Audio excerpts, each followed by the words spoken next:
शादियाँ कितनी थी भला आपकी? दो। बच्चे कितने थे? 18। भेड़िया साले भेड़िया। इजाफा हुआ या नहीं हुआ? नहीं आप बस। बच्चे पैदा करी जो अल्लाह की देन है। अल्लाह रिस्क देगा, अल्लाह उनका नसीब अच्छा करेगा। जबकि अल्लाह ताला ने तो दिमाग दिया ना कि अपना दिमाग इस्तेमाल करो। टैक्स लग जाए, मौलवी अपने बच्चे कम पैदा करेंगे या फिर वैसी फौज लगेगी? मौलवियों तो सबसे ज्यादा होते हैं। वो वैसे फतवे लगाने के लिए बस आगे होते हैं। मेरे बच्चे खरीद लो। पुलिस एहलकार कराची प्रेस क्लब पहुंच गया। सेंट्रल जेल में तैनात सिपाही वहीद ने बच्चे बराए फरोख्त का ऐलान कर दिया। बठिया इसका मतलब ये 60 साल का होता है, उसका दिमाग काम नहीं करता। जो 70 साल का होता है उसको कहते हैं 17-12 बारह के बिल्कुल। उसको वाकई बाबा जी को कुछ पता नहीं है कि उनके साथ क्या हो रहा है। उनकी बीवी दूसरी है, तीसरी है, चौथी। यहाँ पे फिर मतलब बेबीज के साथ तो फिर ये भीख वगैरह मांगना ये भी फैक्टर आ जाता है। तो इसलिए इस हिसाब से कंट्रोल करना चाहिए। देखिए, अगर वैसे कुछ कहेंगे कि आबादी कंट्रोल करो तो इन्होंने समझना नहीं है। बिल्कुल आपकी मिलें, आपके कारखाने, आपकी एक्सपोर्ट नहीं बढ़ेगी। जब तक आपकी एक्सपोर्ट नहीं बढ़ेगी कोई भी कंट्री, कोई भी मुल्क आगे नहीं जाता मेरे भाई। जब हमने सारा इन्सार इंपोर्ट पे रखा है अपने, हमारे देखे ना हर चीज़ तो स्टेप बाय स्टेप करके फैक्ट्रियाँ बंद हो रही, कारखाने बंद हो। सब अल्लाह का दिया हुआ है मैडम, सब तो अल्लाह का देन है ना। वो गरीबी किसका देन है? गरीबी तो मतलब देना ही है मोदी जी का। गरीबी मोदी जी की देन है। वाह क्या सीन है। यूं बेटी का 5 लाख और बेटे का 7 लाख कहा गया है। इतनी कीमत रखी गई है। ये एक बिजनेस है या फिर गुर्बत के मार? इस तरह नहीं 10-10 बच्चे करो, 2 इधर फिर रहे होते हैं, मांग रहे होते हैं। आई थिंक ये नहीं होना चाहिए पाकिस्तान में। Family planning is very important. कुछ औरतें होती हैं फैमिली प्लानिंग नहीं करती, वो बच्चे सिर्फ पैदा करने वाली मशीन होती है जो आगे बेच देती हैं। उनका है तो इंडिया के साथ क्यों नहीं? बिल्कुल करना चाहिए। मैं तो ये समझता हूँ कि पाकिस्तान की भारत के साथ तिजारत खुलनी चाहिए। पाकिस्तान के अंदर बच्चे पैदा करके बेचने का रवाज शुरू हो चुका है। बेटे की कीमत 5 लाख रखी गई है, बेटे की कीमत 7 लाख रुपया रखी गई है। क्या बच्चों को बेच कर पाकिस्तान कभी तरक्की कर पाएगा या नहीं? तो चलिए शुरू करते हैं। मैं यही कहूँगी कि बिजनेस ही चल रहा है। ये कैसा वाहियात बिजनेस है? हो सकता है वो खुराक नहीं पूरे कर पा रहे जो वो आगे दे रहे हैं। ये भी हो सकता है एक तरह के, ये भी सोचा जा सकता है कि वो अपने बच्चों की लाइफ अच्छी करनी चाह रहे हैं। बाकी बच्चे पैदा क्यों कर रहे हैं ये बताएं।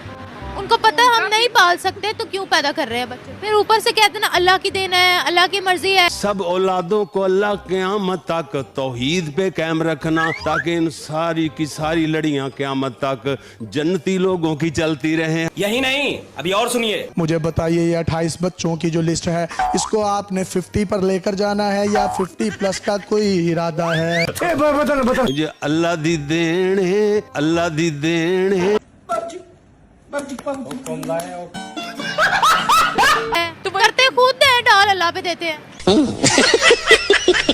ये कह सकते हैं कि माइंड सेट ऐसा हो चुका है कि बच्चों को सेल करके हम अपना प्रॉफिट ले रहे हैं। बाकी और तो कुछ ही नहीं कह सकते इस मामले में। थू है ऐसे लोगों पे। तो सबसे ज्यादा होते हैं। वो वैसे फतवे लगाने के लिए बस आगे होते हैं। मेरे बच्चे खरीद लो। पुलिस एहलकार कराची प्रेस क्लब पहुंच गया। सेंट्रल जेल में तैनात सिपाही वहीद ने बच्चे बराए फरोख्त का ऐलान कर दिया। यहाँ पे फिर मतलब बेबीज के साथ तो फिर ये भीख वगैरह मांगना ये भी फैक्टर आ जाता है। तो इसलिए इस हिसाब से कंट्रोल करना चाहिए। देखिए, अगर वैसे कुछ कहेंगे कि आबादी कंट्रोल करो तो इन्होंने समझना नहीं है। बिल्कुल आपकी मिलें, आपके कारखाने, आपकी एक्सपोर्ट नहीं बढ़ेगी। जब तक आपकी एक्सपोर्ट नहीं बढ़ेगी कोई भी कंट्री, कोई भी मुल्क आगे नहीं जाता मेरे भाई। जब हमने सारा इन्सार इंपोर्ट पे रखा है अपने, हमारे देखे ना हर चीज़ तो स्टेप बाय स्टेप करके फैक्ट्रियाँ बंद हो रही, कारखाने बंद हो। सब अल्लाह का दिया हुआ है मैडम, सब तो अल्लाह का देन है ना। वो गरीबी किसका देन है? गरीबी तो मतलब देना ही है मोदी जी का। गरीबी मोदी जी की देन है। वाह क्या सीन है। यूं बेटी का 5 लाख और बेटे का 7 लाख कहा गया है।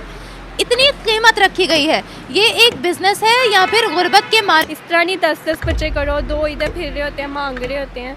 आई थिंक ये नहीं होना चाहिए पाकिस्तान में। Family planning is very important. कुछ औरतें होती हैं फैमिली प्लानिंग नहीं करती, वो बच्चे सिर्फ पैदा करने वाली मशीन होती है जो आगे बेच देती हैं। तो दोस्तों, पाकिस्तान में इतने जाहिल भरे हुए हैं कि आज इसी जहालत की वजह से ये मुल्क बर्बादी के कगार पर आ खड़ा हुआ है। वहाँ के कुछ जाहिल और मौलवियों की सोच ऐसा है कि उनका कहना है कि जितने बच्चे पैदा करोगे वो सब अल्लाह के देन है। और ऐसे मानसिकता वाले कुछ यहाँ पर भी हैं, जैसे कि आपने इस शुरू में देखा भी। और बोलते हैं अल्लाह इनको संभालेगा, लेकिन जब यही बच्चे भूखे तड़पते हैं और इनकी जरूरतें पूरी नहीं हो पाती है तो यही लोग इन्हीं बच्चों को बेचने या भीख मंगवाने जैसे काम करते हैं। यहाँ पर हालात ये है कि एक एक परिवार में 10-20 या फिर 30-40 तक बच्चे हो जाते हैं। इन जाहिलों को ये समझ में नहीं आता है कि इतने बच्चों को संभालना नामुमकिन हो जाता है। जब खाने के लिए रोटी नहीं हो पाती है, इलाज करने के लिए पैसे नहीं हो पाता है, तो ये मजबूर होकर अपने बच्चों को सड़कों पर भीख मंगवाने के लिए या फिर काम करवाने के लिए भेज देते हैं। कई बार तो हालात इतने बदतर हो जाते हैं कि यही लोग अपने बच्चों को बेचने तक मजबूर हो जाते हैं। आज पाकिस्तान के सड़कों पर भीख मांगने वाले बच्चों की संख्या दिन ब दिन बढ़ती जा रही है। ये बच्चे पढ़ाई लिखाई के जगह पर सड़कों पर गुजारा करते हैं क्योंकि इनके माँ बाप इतने जाहिल हैं कि इतनी संख्या बढ़ाने से पहले इनको समझ नहीं आया कि आगे क्या होने वाला है। ये सोचते थे कि जितने बच्चा पैदा करेंगे उतने आगे जाएंगे, लेकिन अब आटे के लाइनों में आगे लगने के लिए भी और अब जाकर पाकिस्तानी सरकार को समझ में आया है कि हम लोग इतने भीख क्यों मांग रहे हैं। तो अब ज्यादा बच्चे पैदा करने वालों पर 50,000 तक का टैक्स लगाने का फैसला किया है। खैर दोस्तों, वैसे आप लोग बताइएगा क्या इन सब की मानसिकता कभी चेंज हो पाएगी? तो इतने बच्चे ही बच्चे,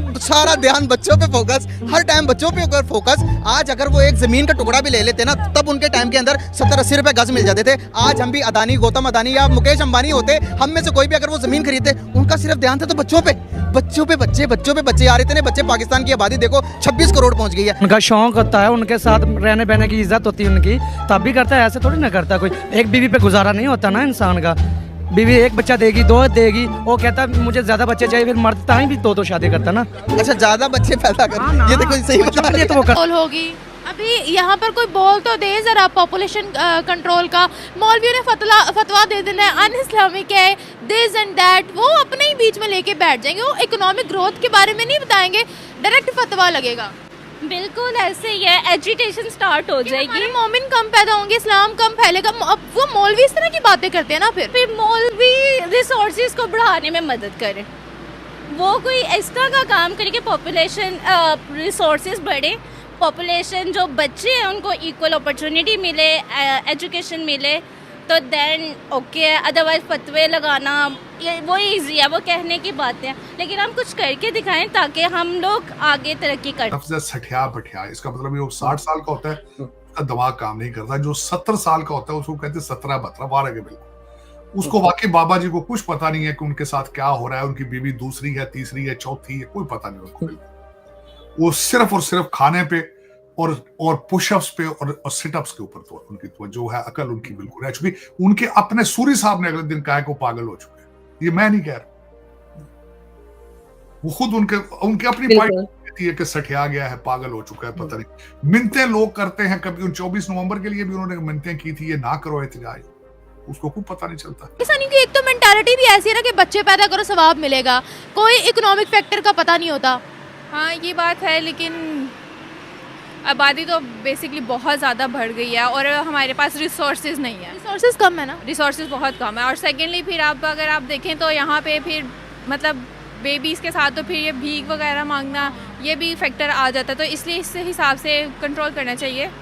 देखिए अगर वैसे कुछ कहेंगे कि आबादी कंट्रोल करो तो इन्होंने समझना नहीं है, बिल्कुल भी नहीं समझना। कहते हैं कि अन इस्लामिक, इस्लाम के खिलाफ गुनाह मिलेगा, आप एक मोमिन पैदा होने से रोक रहे हो, इस तरह की बातें होंगी। और वो ये भी कहते हैं ना कि जितनी हज़रत मोहम्मद सल्लल्लाहु अलैहि वसल्लम की उम्मत ज़्यादा हो और ये हो, वो इसको इस फैक्टर में ले जाते हैं। पैदा करी जो अल्लाह की देन है, अल्लाह रिस्क देगा, अल्लाह उनका नसीब अच्छा करेगा। जबकि अल्लाह ताला ने तो दिमाग दिया है ना कि अपना दिमाग इस्तेमाल करो, हाथ पाँव दिए हैं, मेहनत करो। अब एक बंदा जो बहुत ही गुर्बत का गरीब है, उसके भी 4-4 5-5 बच्चे होते हैं, कोई बच्चा बेचारा पंक्चर लगा रहा होता है, कोई दूध बेच रहा होता है, वसाइल नहीं इतने होते हैं, उनका मुस्तकबिल तबाह हो जाता है। हम इस चीज़ को नहीं सोचते, हम सिर्फ कहते हैं कि बच्चे अल्लाह की देन है। लग जाए मौलवी अपने बच्चे कम पैदा करेंगे, हमें वैसी फौज लगेगी। मौलवियों के सबसे ज़्यादा होते हैं वो वैसे फतवे लगाने के लिए बस आगे होते हैं, लेकिन उनके सबसे ज़्यादा होते हैं आम आवाम की निस्बत, लेकिन वो नहीं रुकेंगे। अब हर मौलवी को, मतलब जिनका मुझे पता है, उनके 7, 8, 9 बच्चों से ज़्यादा नहीं, शादियाँ भी उनकी 2-2, 3-3 होती हैं। हद हो गई, 4-4 पूरी करते हैं वो भाई। हाँ ज़्यादा इतनी होती हैं, बच्चे भी इतने होते हैं। पहले उन पर ये टैक्स आयद होना चाहिए, क्योंकि एक बीवी में से तो 5-5, 6-6 बच्चे पैदा करते हैं। जी सही बात, लेकिन वो मतलब अगर हुकूमत उन पे बात करेगी तो वो फिर उनके पीछे पड़ जाएंगे मौलवी, वो छोड़ते नहीं है ना, तो इसलिए वो फिर आम पब्लिक पे वो बात होती है। वो कहते हैं कि हम अमल करें, उनको नहीं कुछ छेड़ता। यानी दूसरे बच्चे के बाद टैक्स लगना शुरू कर। बेटी का 5 लाख और बेटे का 7 लाख कहा गया है, इतनी कीमत रखी गई है। ये एक बिजनेस है या फिर गुर्बत के मारे बेच देते हैं बच्चों को? ये सवाल था।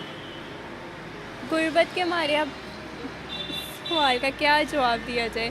5 लाख, बेटी को 5 लाख और बेटे का 7 लाख। देखिए यहाँ पर भी gender discrimination. Exactly, gender boys को हमेशा हर चीज़ में आगे रखा जाता है, हालांकि आज के दौर में इक्वालिटी है कि बॉयज़ भी उतना ही काम कर सकते हैं जितनी गर्ल्स कर रही थी, लेकिन हमेशा बॉयज़ को स्पेशली पाकिस्तान में फैसिलिटीज़ दी जाती हैं, जिसकी वजह से हमारा मुल्क नाकाम है। जेंडर आप इक्वली ट्रीट करेंगे तो हमारा मुल्क तरक्की पे आएगा। है कि बांग्लादेश भी IMF के नरगे में आ चुका हुआ है और ये this was the very first time कि बांग्लादेश भी IMF के नरगे में आया।